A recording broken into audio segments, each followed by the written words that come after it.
Complaint మీది, solve చేసే బాధ్యత మాది అంటున్నారు మంత్రి వివేక్. చెన్నూరు నియోజకవర్గ ప్రజల సమస్యలు పరిష్కరించడానికి సరికొత్త ఆలోచనతో వచ్చారు ఆయన. తన క్యాంప్ ఆఫీస్ లో ఒక కంప్లైంట్ బాక్స్ పెట్టారు. తన మీద కూడా ఫిర్యాదు చేయొచ్చని చెప్తున్నారు వివేక్. పాలనలో పారదర్శకత కోసం, ప్రజా సమస్యల పరిష్కారం కోసం వినూత్న ఆలోచన చేశారు మంత్రి వివేక్. చెన్నూరు నియోజకవర్గంలో తన దృష్టికొచ్చిన సమస్యల పరిష్కారానికి కృషి చేస్తున్నానన్నారు వివేక్. అయితే తనకు తెలియని సమస్యలను, ప్రజా సమస్యలను తన దృష్టికి తీసుకురావాలని ప్రజలు కోరారు. చెన్నూరు ఎమ్మెల్యే క్యాంప్ ఆఫీస్ లో ఓపెన్ బాక్స్ ఏర్పాటు చేశారు. కంప్లైంట్ రాసి ఆ ఓపెన్ బాక్స్ లో వేస్తే తాను పరిశీలిస్తానన్నారు. తన మీద కూడా ఫిర్యాదు చేసుకోవచ్చన్నారు మంత్రి.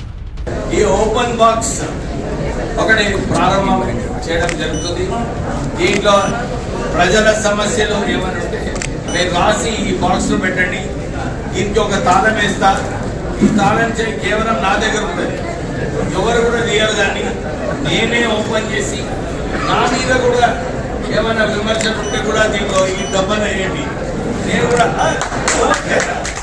బాధ్యతారహితంగా వ్యవహరించే అధికారులు, ప్రజాప్రతినిధులపైన ఫిర్యాదు చేయొచ్చన్నారు మంత్రి వివేక్. సమస్యలను వీలైనంత త్వరగా పరిశీలిస్తానన్నారు. ఒకటే రిక్వెస్ట్, గుర్తుంటేనే బాక్స్ ఉన్నదని చెప్పి ఏదో ఒకటి కంప్లైంట్ రాకండి. టైం వేస్ట్ అయిపోతుంది. నాకు మంచి పని చేయాలని ఉంది. నిజంగా సమస్యలు ఉన్నప్పుడు మీరు ఈ బాక్స్ పెట్టండి.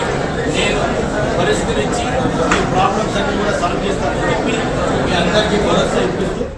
చెన్నూరు నియోజకవర్గ ప్రజలందరూ ఈ అవకాశాన్ని సద్వినియోగం చేసుకోవాలి అన్నారు వివేక్ వెంకటస్వామి.